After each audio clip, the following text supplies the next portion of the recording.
Man, I don't... This will be an interesting episode. I don't know what we're going to talk about at the end part. I haven't even figured that out. We'll figure it out as we go. Whee!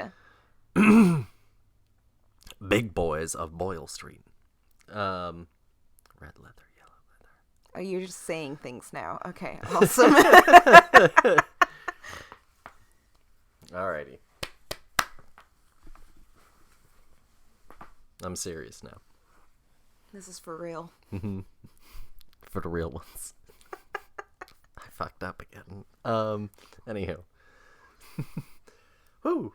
Gather. Hey there, Film Buds. Welcome back to the Film Buds podcast. I'm your host, Paul. And I'm Lauren. And welcome to our second international cinema episode. And last week it was India, and today we're moving to a similar, a nearby geographic region. We're moving to Egypt. And we're going about a decade and some change later. In our last episode, when we did India, we did Mother India, which was 57. This week, for Egypt, we're bringing you a film from one of Egypt's most prolific directors, Youssef Chahine. We're bringing his film, The Land, from 1969. So we've moved 12 years later. Dear, how are you doing? How are you enjoying International Cinema Month so far? I find that we've accidentally got ourselves in a theme within a theme. Because both of these movies were just bummers. Yeah, maybe. I guess I didn't realize when I was planning it. I didn't realize what exactly either, I read both of the plots, but I didn't think much of, I guess, this one in comparison to the other one. It was just a land dispute kind of thing. I just kind of read it that way, Oops. But both of these are also very, very agricultural. Yeah. No, yeah, very theme within a theme within a theme within a theme. Yeah. Our next one is not at all. No. But what's interesting, I guess, here's what is interesting. So, I picked the countries based on our listenership. Mm-hmm. But I picked the films just kind of off of looking around at what are considered icons of these cinematic traditions. I like it. And I picked next week's episode, Hot Fuzz, based on the fact that we got Clark to come back. Mm-hmm. So, because I was originally planning on a film called Gosford Park. Gosford Park. That does sound very British. Mm-hmm. It was written by Julian Fellows, who does upstairs downstairs drama, most famously Downton Abbey. So that was originally what I was planning on doing. What on earth is an upstairs downstairs drama? It's the upstairs, the rich people, the downstairs, the help. Oh.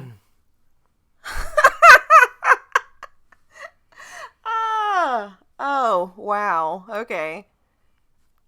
Noted. Mm-hmm. So, yeah, I was going to do that, but anyway, I think it's funny that, well, not funny, I guess, in the sense of it's haha funny, but I think that it is interesting that we went and we did both of these films that are about someone getting out from under the thumb of British, imperial rule. And figuring out who they are and their formation and things like that, and then we then have a story that's about essentially British authoritarian rule with Hot Fuzz. Perfect. And it's of course England that's following both of these, and then we'll move on next to Japan, after England. Yeah, it's gonna be like a what is that thing called? Whiplash? We're gonna have... Yeah, kind of. Because also Hot Fuzz is the youngest of all of these films. I also accidentally, for all of the international films picked older films intentionally to go back to like the roots of these cinematic traditions, because I felt like I wasn't familiar with them, and if I'm not, then others And aren't. then there's Hot Fuzz. Yeah. So, oops, kind of out of theme, but it was good to have Clark on. We already recorded with him actually, but No, the yeah. episode will drop next week. Very delightful, honestly. Wealth of information. Indeed. But no, I also do have a little bit of news. I'm not sure when it'll happen, but in some capacity we will be having Henry on sometime next month. TBD.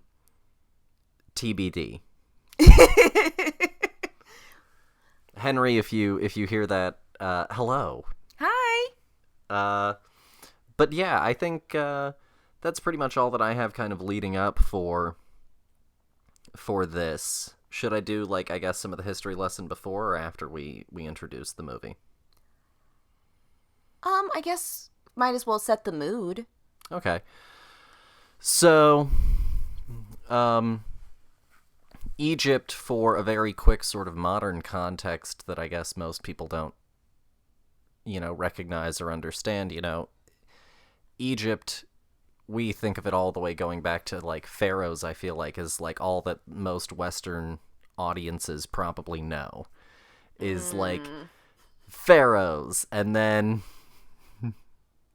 That's it? No, it's... And we don't even really get into the context of, like, it and its relationship to, like, the early days of the Roman Empire and that kind of thing, and so... it's this weird little pocket that's very incomplete. So for a really quick encapsulation of a lot of very complicated politics, essentially at one point, part of Egypt, or Egypt at large, was a sort of tributary state to the Ottoman Empire, which is sort of, starting in modern Turkey and that region and moving outward to lots of places. And it included Egypt. And during this time, Egypt and Britain and France had this sort of economic relationship where, there was a certain amount of dependency financially on Britain and France, and it led to a lot of turbulence, and this nation wanted to reclaim Sudan, which had broken off, and they also were dealing with a revolt internally, and so Britain decided that it was a good time to come down and use this as an excuse to set up this sort of military protectorate, which lasted for, and this is in the late 1800s. So this lasts until around 1911, I think it is, or so. And they finally sort of dissolve this protectorate, but then World War I breaks out. So the Ottoman Empire sides with the Central Forces, and Britain has this kind of protectorate still going thing with, and these relationships with Egypt. So they overthrow the guy who is considered like the head of this country, and they set up a sultan, if I'm not mistaken, of Egypt, and they kind of rework it into this new alternate thing. And it stays under sort of British rule through various very complicated to explain forms until essentially the 50s. I think it's like 1953 is essentially when it's 1956 when Egypt is essentially like free completely of British occupation. And actually, once they got the British out, they tried to declare a little bit of a war to come back in and reclaim control of certain things. But there wasn't enough international support for it, and so it completely died in its tracks. But that's a very, very, very quick summation of kind of modern Egyptian history for the context of what's leading up to our story. On top of that, the Egyptian film industry really sort of took off. There were films. The first silent film was made or shown in Egypt in like the late 1800s. Some film historians consider the first Egyptian film to be made in 1917 with a documentary. But the main sort of studio, the first big studio, was established in the 30s by an industrialist. And from there were some other groups that sort of got set up. Most of the productions came out of Cairo and then eventually Alexandria. And in like 1940, there was a group that started to subtitle films to give them more of an international audience. And things were going pretty well for them, and by the 50s, the Egyptian film industry was sort of the third largest of countries outside of the U.S. in film production. And so that's a very... And the 60s also did very well for them. And that 30 studio system is also what led to Omar Sharif becoming a famous actor who eventually went on to star in Western productions. And so that's a very quick sort of encapsulation of a lot of very complicated history, as best as I could do it. I think you did great. Thank you. So I guess without any further ado, we'll jump into Youssef Chahine's The Land. The premise is a small peasant village's struggles against the careless inroads of the large local landowner. The Land shows why political oppression does not necessarily lead to a sense of solidarity among the disinherited. Wow. Available to watch on Netflix. So it also stars Mahmoud Al-Maleji, Nagwa Ibrahim, Ezat El-Alali, and Hamdi Ahmed. And I kind of already let off, I guess, quite a bit. The listeners have heard me ramble at them for a pretty protracted period of time. Do you want to start, or do you want me to start? I mean, I really don't know. This movie was so dense. Yeah, that's fair. This movie was a densely packed 2 hours and I don't even know how many minutes. 2:10. 2:10. Okay, lovely. 2 hours and 10 minutes. I don't know how to feel about this movie.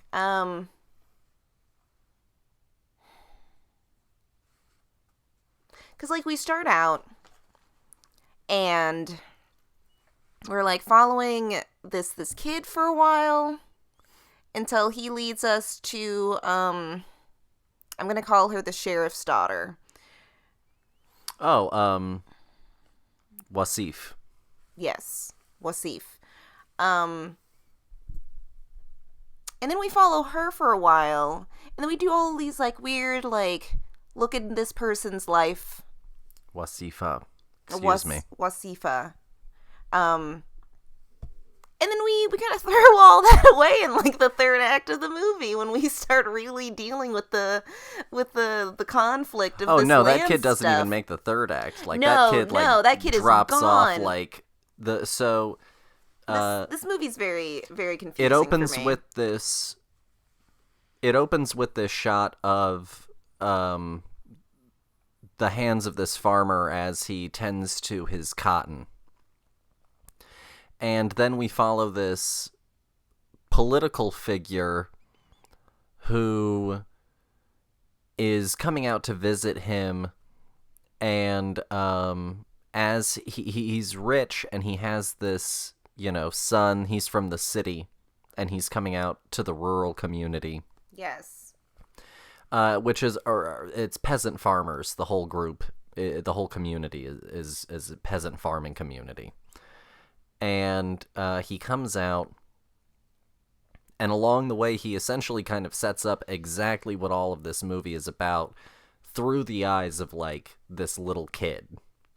So it's almost this kind of, like, cold open thing where it's like, here's all of the themes that you're going to kind of deal with on a certain level leading up to, you know, the movie. But the problem, to your point, is in this weird pacing choice that, you know, I can't really explain or defend in any particular way. They have the kid continue on, and they set him up with this past relationship with this woman, who you're not really sure how old she's supposed to be exactly in the movie. So it does start out, like, with this weird kind of rocky start, and honestly, like, the first... I'm going to be completely honest, I think the first 45 for me were a little bit rough. And it was after that I think that I liked the movie more, for the most part. Is that when we finally got into, like, the land dispute as, like, the serious focus bit? Yeah, I would say so. Once we kind of got past some of the early character and setup stuff. Okay. I felt like this movie was really fast and really slow all at the same time. You know, like, they were speaking all at once so quickly. I had to constantly read subtitles like a mad woman. And then yet, like, the plot would just, like, stagnate. No, that's fair.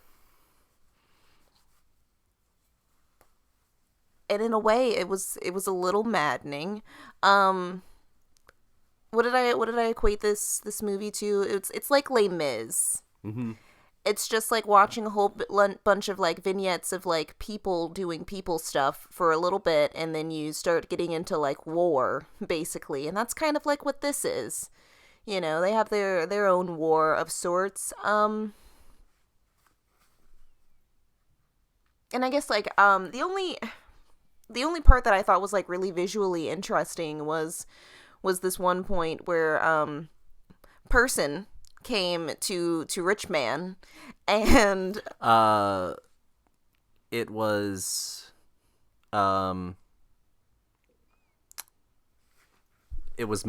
Bey that was the guy being visited, and he was being visited by, being visited by Effendi's uncle, who I think's name was Masuda. Okay. So person. Bey. Uh-huh. The rich guy, Mahmoud Bey, is being visited by Effendi's uncle. Yes. Thank you.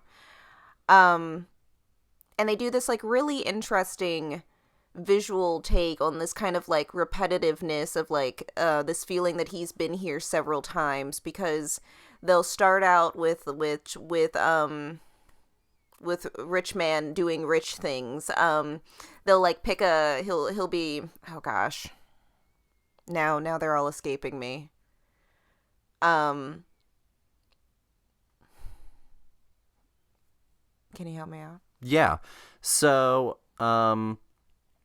he essentially comes in and starts talking about all of these, like, issues that he has, and Mahmoud Bey, like, starts to continue on explaining all of the reasons why all of this guy's fears are completely illogical, and all of his complaints are, you know, they don't make any sense. And as he's doing it, he's, like, overlooking the construction on his mansion, and then he's sitting for his portrait, and then he's hopping down off of his, like, thoroughbred horse, and he's Mahmoud Bey is an Egyptian man, but out of everyone that's in this area, he's the only one that lives in a mansion, A, and B, he very much dresses in, like, a Western European way. But to your point, yeah, it's this very modern moment where we're constantly cutting in the conversation as though time isn't passing between their conversation, but he keeps on switching to these more and more ridiculous, kind of rich people things, that he's having this discussion where he's downplaying all of the needs of the poor. It's a very like the original Instagram thing where like people would like, switch into different outfits on command kind of thing, but it was just like with every cut back to him, he would be in a different circumstance of wealth and and richness, which I thought it was like really cool, and like for a second I thought I was going crazy. I was like, what's going on here? Because there's no warning, honestly, and none of the rest of the movie is like this at all. No, it's legitimately a very modern moment. And I kind of wish that I guess I had more of those instances where it felt I guess standing out of some kind. I had a hard time in this movie keeping people in check, keeping storylines in check, and then the moment the movie told me to throw all of that away and just focus on the land dispute, I eventually just kind of gave up, I don't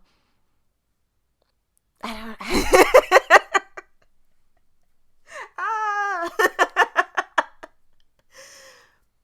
I think I preferred at this point. I think I preferred all of the like um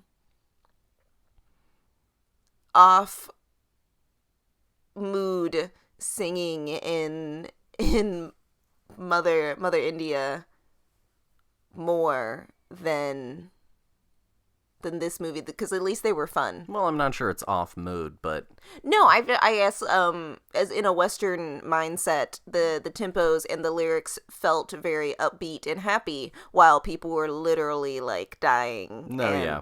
so that's what I mean. I guess when I mean like off mood, that's the best word that I could think of. Um, well, anywho. I feel like at this point I liked that because at least it like kept me going through the story, where like this story was just as depressing without any of the like happy times once it started to get sad. It's kind of, I guess, like Romeo and Juliet in that sense. Like the first act is a comedy and the second act is not. Yeah. Um I I think that it's an interesting movie. It's much like Mother India. The this whole thing is about what it sort of takes to shake off the things that are oppressing you on a certain level, right? Um and in the sense of like Mother India, what you do is you sort of, persevere.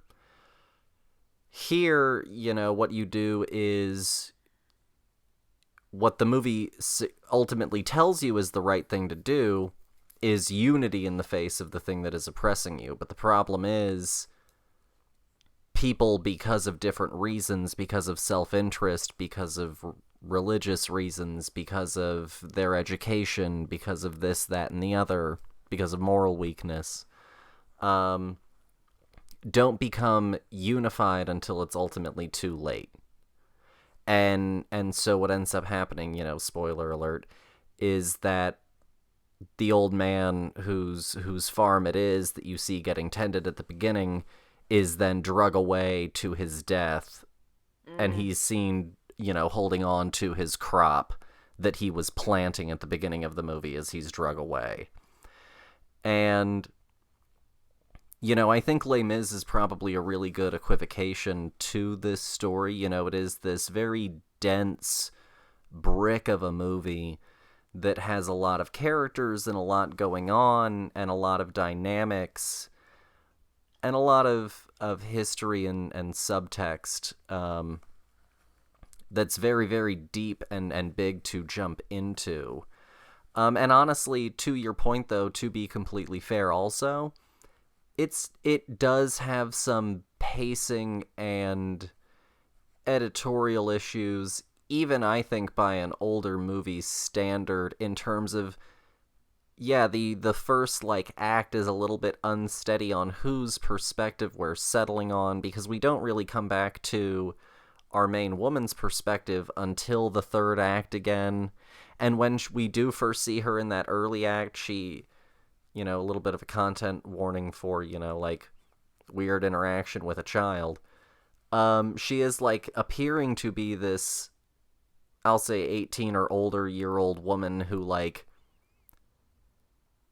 maybe makes out with sort of almost forcibly at the start. It Like is with a not. kid, It it's a is not little made weird. clear. It is not made And clear. and you just watch it and you feel a little odd when you see it.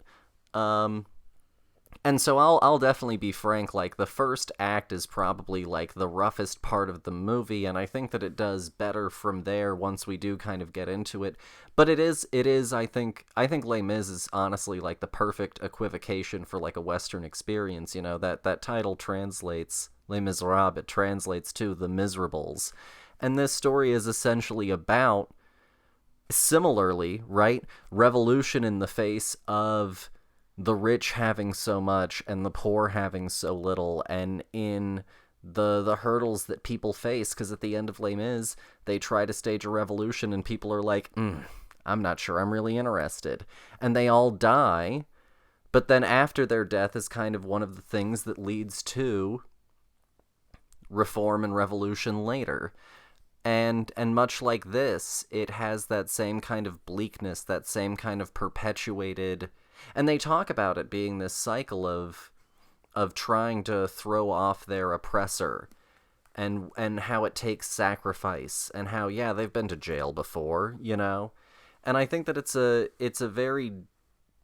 a heavy and very dense 2 hour 10-minute movie. That's the other thing, like it in some ways did feel as long as Mother India, and Mother India has 40 some odd minutes on The Land. I will say this for The Land, everything was in subtitles, including songs. And I will Yes. give it that. Yes, the random like 2 songs or something that this movie had in it. Mm-hmm. Honestly, there was so much that happened in this movie that I literally forgot about that chick getting murdered.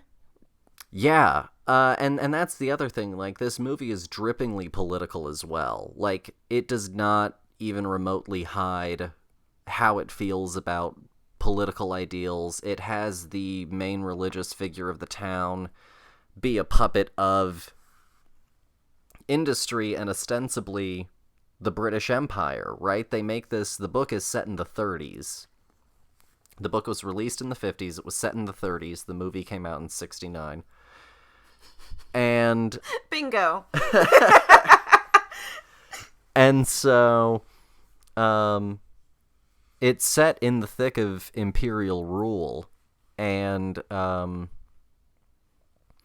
it's very obvious that like the higher up you get in power, the more Western it gets, right? Mahmoud Bey is very Western looking. He lives in this very Western mansion. He wants to build a road. He's literally like an old West industrial villain who wants to build a railroad. Like, it's the same kind of cultural concept on a certain level.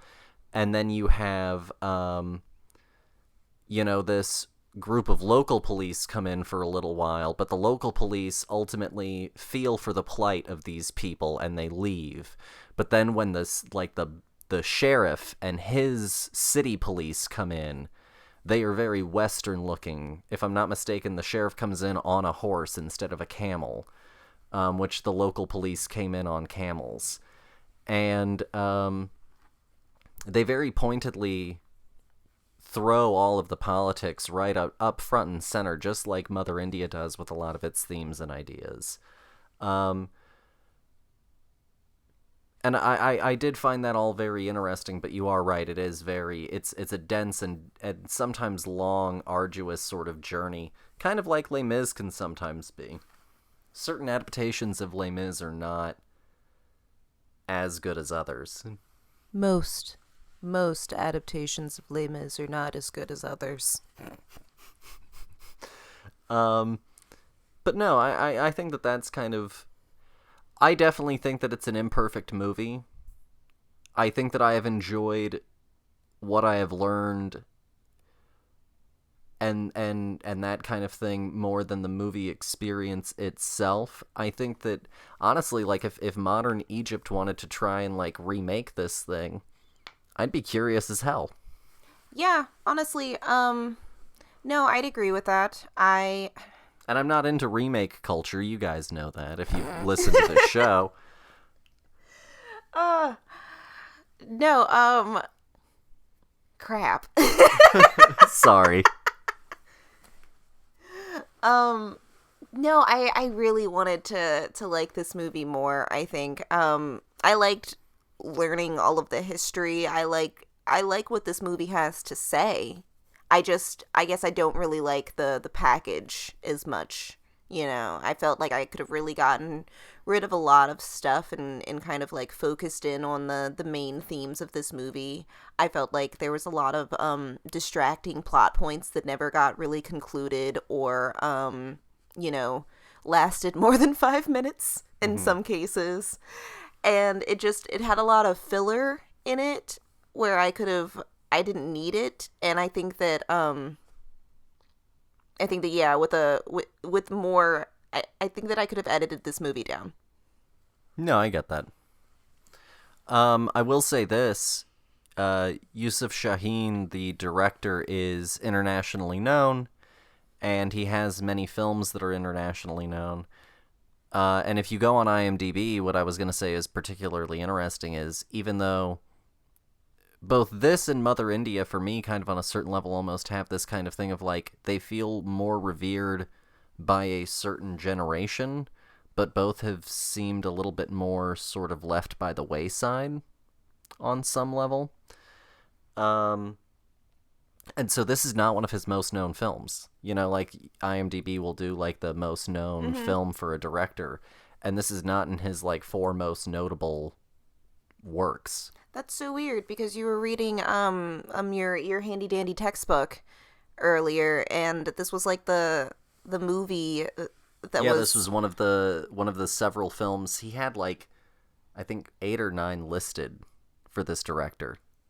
weird. Yeah, but it's not IMDb worthy. I guess, again, I think that those metrics are kind of judged off of user interaction. Oh, okay. And so I think that it's interesting that, potentially for a more modern generation that's IMDb using, this is not one of his more...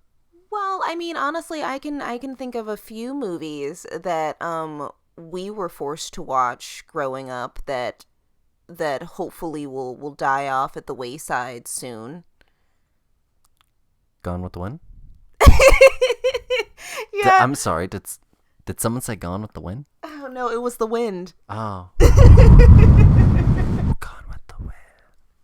I mean, honestly, I was thinking like The Wizard of Oz. I could be gone with it tomorrow and I'd be fine. Interesting. I liked this movie. I think that I think that I'll revisit Mother India before I watch this again. Yeah, I think that I that's fair. probably will watch this again in my time. I'm curious to watch others of his Yeah, I could get into it. of Watching other Youssef Chahine films. yeah, because like I wanna know what the other ones are now. I wanna know what the users are watching. Yeah. No, I think that that's all fair. So out of 5, what would you give this film? Oh God. I'm gonna give this movie a 2. I'm gonna give it a 2. Oh wow, okay. I'll go 3, and I'll go 3. I'll go 3.5. Okay. Cool. I liked it. I really didn't. That's fair. Moving on. Our recently watched list, honestly, The only thing that isn't something that we're reviewing that we've watched recently was Free Guy, and it was awful. Oh wow, yeah. Um, it's just not really my thing. It's a poor man's Lego movie. It's a poor man's Deadpool narration. It's a pretty insincere Ryan Reynolds performance. I really wouldn't recommend it. It's a poor man's Ready Player One. And that, I feel like that's saying enough right there. It's a little bit Westworld, it's a little bit Lego Movie, it's a little bit Ready Player One. And it's doing none of those successfully. It's a little bit country, and it's a little bit rock and roll. Nice. Sorry. No, I agree with that. I think that Ryan Reynolds is doing what he usually does, which is this weird, like, I don't know how to be a nice wink guy. and a nudge, kind of thing. Yeah, so it's like a weird, like, the audience knows that he usually plays bad guys that are, like, usually so good on the inside, but this is off of that, and he doesn't really know how to do that, honestly, so he just does this. The time where he seems the most sincere is the moment where he's disillusioned and throwing, honestly, like, a little bit of a fit and being like, fuck you, and fuck this whole thing, and... No, I think that he's giving me like a really shoddy Jim Carrey impersonation. Oh yeah, it's a little bit Truman Show as well. Yeah, and it's missing all of the sincerity. It's missing all of that like true heart that gosh, I didn't really want to go down this rabbit hole, but that's okay cuz I will. I think that he's missing all of that true honesty that like he needs to be a likable, nice person. Like, he needs to be nice at his core, kind of like Kenneth from 30 Rock. Just like a truly, genuinely nice person. And I just do not think that Ryan Reynolds has that left. I don't know what happened. I think all of the sarcasm drew it right on out of him. But he can't do it. And I hated that movie. Yeah. So yeah, beyond that, we've been continuing in the Harry Potter franchise. We watched Goblet of Fire. I think Mike Newell, the director, and that movie get a bad rap. I think that Mike Newell did the best with the script he had, and if you want to go and blame Goblet of Fire on anyone, I recommend that you go and watch the sit-down discussion of Steve Kloves, longtime screenwriter of the franchise, and J.K. Rowling that comes with the Ultimate Edition of the films, where he openly says that he told the studio that he could do Goblet of Fire in one movie. And so I think that Mike Newell in that movie got a really bad rap, because I think Mike Newell took a script that gutted a book and did the best that he could. And I think that it's way better than people give it credit for. It's hardly the worst of the franchise. Oh, no. We all know which one that one is. 6. Where everything is brown. Poo-poo brown. Oh my gosh, I love you. You're funny. Gosh, no, yeah. I mean, speaking of people who are actually, like, good at acting, Cedric Diggory's dad. At the end, he sells that scene. Oh, so good. That is a father in hurt. Me and Nick used to joke that, a bleak joke, I suppose. Me and Nick used to joke that they actually, like, murdered, like, his family pet or something, like, right off screen in front of him. Like, one of his actual family members was at gunpoint, like, right off screen, and he was like, come on, do it! It just sounds like a Meissner exercise, honestly, where you're like, you gotta go and imagine something horrible is going on, and if you do not do this task, something horrible is gonna happen to your mom. Yeah. All of these imaginary circumstances to get you there as an actor. To get you motivated. Yeah, that's right. No. That's horrible. Yeah. So, we were a little bleak, I guess, in college. Yeah, that's fine. But that's about it that we've been watching lately. I've been playing a lot of Jurassic World Evolution 2, which is the campaign is just a 4-hour tutorial mode, and then you start playing Chaos Theory, and you get the real game, and the real game hit hard. And you're way busier than in the last one for anyone who has played it. By the way, to explain, the Jurassic World Evolution games are a park sim or management sim a la Zoo Tycoon or Roller Coaster Tycoon, but with Jurassic Park. And so I've been playing a fair bit of that. It's good. I like it. It's a tough nut to crack, but I've been enjoying it. It has different energies and ebbs and flows, but on a certain level, it also does play the same as the first one. But I'm liking it. It's a fun experience. It's getting better the further I go with it. It is not for like backseat gaming and watching. Like, it is all about the doing of tasks, not the watching of tasks be done. No, yeah, I'm so sorry. This game is so boring to sit and watch. I'm sorry. No, it's fine. I mean, it's not your fault. Like, I think that you're doing a really good job managing, and I think, you have like such an eye for detail, and you have a lot of fun, making the park look a certain way. And I think that that's great. I think that watching you pick through paint colors is boring as it sounds. Yeah, that's fair. Beyond that, there's been some Disney news. The new Kenobi show is going to have another Darth Vader fight, which is just some more fan service crap, which I'm not interested in. So now I know just to avoid the show completely. I'm pretty pumped. They're doing a whole bunch of like releases on the 12th, including a new season of The World According to Jeff Goldblum. Excitement. Which I'm very, very, very, very pumped for. I love Jeff Goldblum. Ew.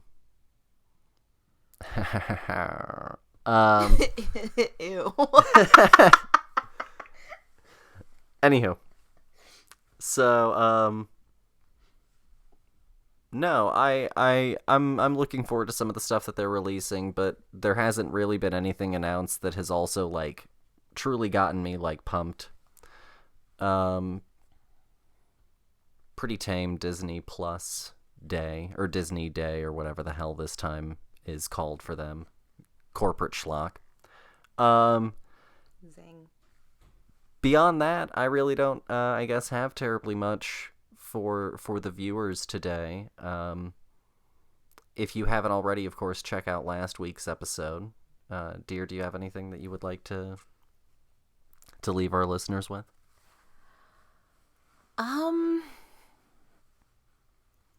I don't know. Go watch a movie. Any kind of movie. Watch something that you've never seen before. Watch something that is outside of your bubble. Watch something familiar. Just go watch something. I think that movies are interesting little windows into societies, into mindsets, into other worlds, and they should be celebrated. So go watch something. No, that's fair. I've really enjoyed this. As I said in the last episode, I've really enjoyed this dive into cinematic traditions and other cultures, and other histories. It does, I think, for me, really solidify and show the universality of certain human experiences, and the ripple effect of history, and how even when things were less connected than they are now, there are still echoes of similar things happening across the world at the same time. And I really enjoy that kind of I don't know, almost that sort of humble thought of how alike we all are in our own ways, and the struggles that we all face. Yeah, if we weren't so pig-headed, we might actually get along. I was about to say, but maybe that speaks more to the totalitarian grip of a heteronormative, patriarchal, capitalist society, but who knows? Whew, wow, man, leaving them with a deep, dark thought. You're welcome. So sorry. Go and watch something, kids. Watch something and happy. Let's paint a happy little tree. Yeah, watch that, Yeah. Bob Ross is great. But I think that that's pretty much all that we have. Go back and watch last week. go and get ready for next week, which is Clark Collis. If you are in our UK viewership, I think out now or coming out soon is his book You've Got Red on You, and you can go and pick that up and maybe give it a peruse before the episode drops, or shortly thereafter. So definitely tune in for that. And then afterwards, we're going to have our Japan episode, and we're going to have Madeline on, and we're going to talk actually about 2 films in that episode, partially because she bought us a movie. And, and so, like, we definitely have to, I think, at this point. So, yeah, I think that it's going to be a good time. Be sure to keep watching. Be sure to keep listening. Or watching. Ha ha ha. Be sure to keep listening. And follow us on Twitter. Follow us on Instagram. Tell people about us, whenever people ask for a podcast suggestion. Give us a review. And y'all have a good weekend. And actually, I found something positive to leave you with. Find something to be thankful for. We are coming up on Thanksgiving, so why not go ahead and start thinking of the things that you're thankful for? Yeah, I think that's lovely. Thank you. And if you have any listener questions, make sure to send those, because, you guys have been really slacking on your homework. But I think that's all that we have time for today. Yeah. We'll let you guys go. Have a good weekend, a good week, whatever time period it is that you're listening to. Have a good life, I guess. Yes. We'll talk to you guys next week. Bye. Bye.